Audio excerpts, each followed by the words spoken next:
nice to behold. Yay! Today I'm presenting House Bill 1649 to ban Kratom in all forms in Tennessee. Last year we passed H.J.R. 147 with bipartisan support to ban or regulate Kratom. Kratom contains compounds that activate opioid receptors in the brain, MIT and 7-OH, and is often referred to as a gas station heroin. It can be 13 times stronger than morphine. At low doses, it has stimulant-like effects, and at higher doses, it has sedative opioid-like effects. This bill addresses the growing public concern and safety surrounding Kratom, often marketed as a natural supplement, but natural does not mean safe.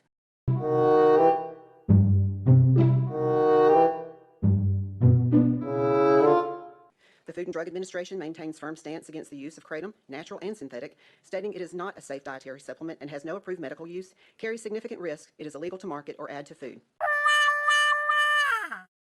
The total Kratom ban is supported by the Tennessee Medical Association, Tennessee Association of Alcohol, Drug, and Other Addiction Services, Council for Alcohol and Drug Abuse Services, Asphalt Recovery, Friends House Ministries, the Tennessee Bureau of Investigation, Sheriff's Association, Chiefs of Police, Tennessee Fuel and Convenience Store Association, and the Foundation for Drug Policy Solutions.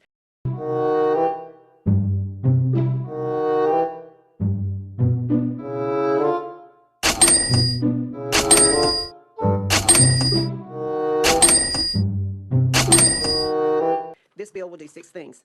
It prohibits the sale and distribution of kratom, metrogynine, and 7-hydroxymetrogynine and all derivatives in Tennessee. It establishes criminal penalties and strengthens oversight. It updates workplace drug policy, requiring the Tennessee Department of Labor and Workforce Development to promulgate a rule adding kratom to the definition of a drug. This allows kratom to be included in workplace drug-free policies and testing programs. And number 6, it designates this act to be known as Matthew Davenport's Law, effective date July 1st, 2026.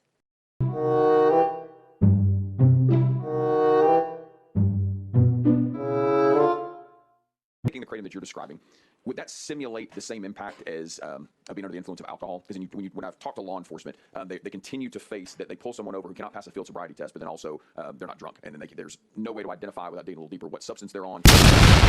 New details to bring you tonight about just how many people in Tennessee were arrested for DUI, but had neither drugs nor alcohol in their system. Yeah, today the TBI admitted they undercounted those cases by the thousands. Originally, the TBI told WSMV4 Investigates 609 people were arrested for DUI between 2017 and 2023, whose blood work later showed they had neither alcohol nor drugs in their system. But today, the TBI clarified those numbers, saying instead of 609, there were 2,218. So if you add the new sober DUI arrest released yesterday from 2024, which was 419 cases, the total in this time frame is now 2,547 innocent people arrested in Tennessee for a crime they didn't commit.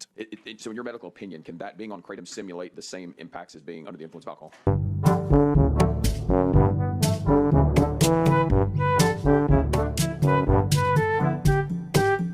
Make a couple of comments, if I may.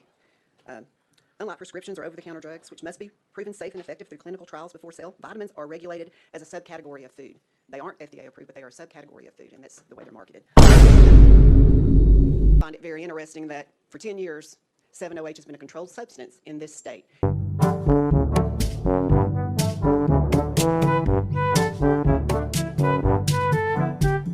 Yet it has proliferated the shelves, and the natural is set right beside it. And only when we put the word out, we're going to ban this. Does the AKA even care? I mean, they have sat idly by and done nothing. And it's banned in Arkansas and Alabama, and it has been for 10 years.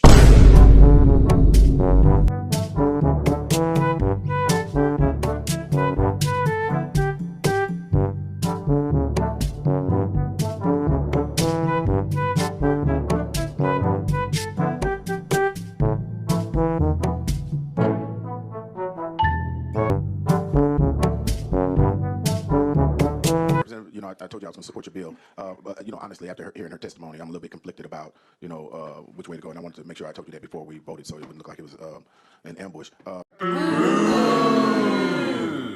Is there any way for, and I'm kind of along the lines of Speaker Zachary, that we can separate the natural stuff from the synthetic stuff? Because the young lady, she obviously has a very compelling testimony, and and from where she came from to where she is now. And I'm wondering if there are other people who are looking at the audience. Obviously, there are other people that have dealt with the same thing. And I'm not trying to disrupt your bill, but would you be amenable to rolling for a week so we can just have that conversation? Or I am going to carry the bill as it's written. Yeah, I firmly believe that natural does not equal safe. Yes, ma'am. There's way too much contaminated products out there. Yes,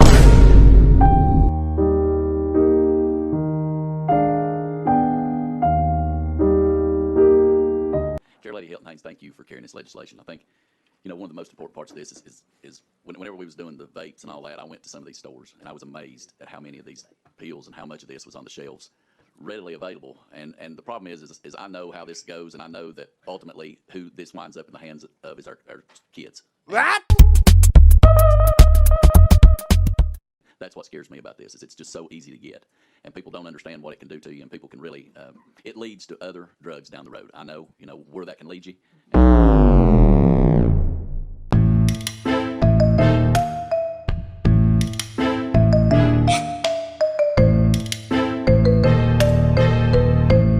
just want to say, my first bill, I think, that I carried 16 years ago was something called Molly's Plant Food. The kids were buying across convenience stores all across the state. But I had the unfortunate experience of being with someone who was detoxing in Kratom in a duck blind in December, and it was the most terrible thing that I'd ever seen. And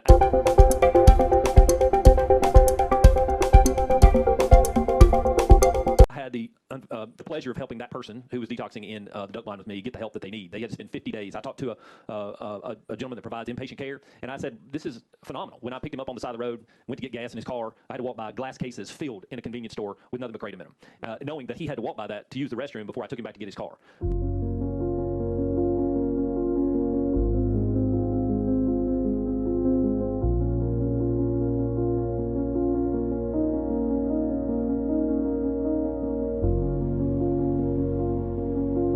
The facts are that when I asked him what this was like, he said it was worse to detox from Kratom than it was heroin.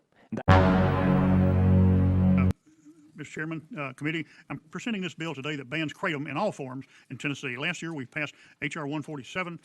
We did, but the House did, in a bipartisan support to ban and regulate Kratom. Kratom is a tropical tree native to Southeast Asia, primarily produced in Indonesia. In the United States, it is sold as a fresh leaf, dried powder, capsule, tablets, extracts, and concentrated shots.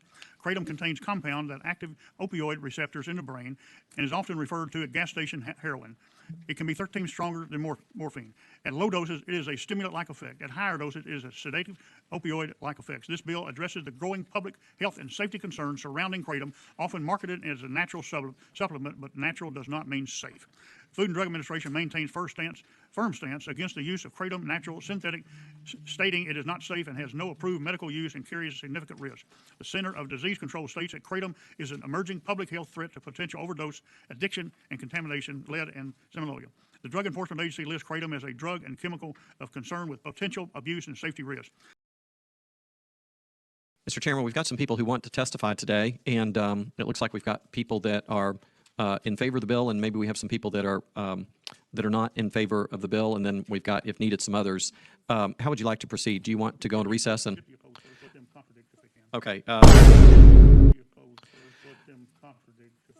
Okay. And you have heard that the problems we've had with addiction in this state.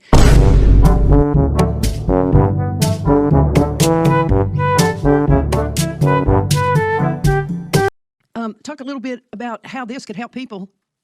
As our Chairman Gartenhauer has studied, he studies and researches, there's no medical use to this that we know of, and I tend to agree. Kratom came up several years ago up here, and we didn't have that type of research unless you have something to present today. But so far, there's just not that research that tells us that it helps with addictions.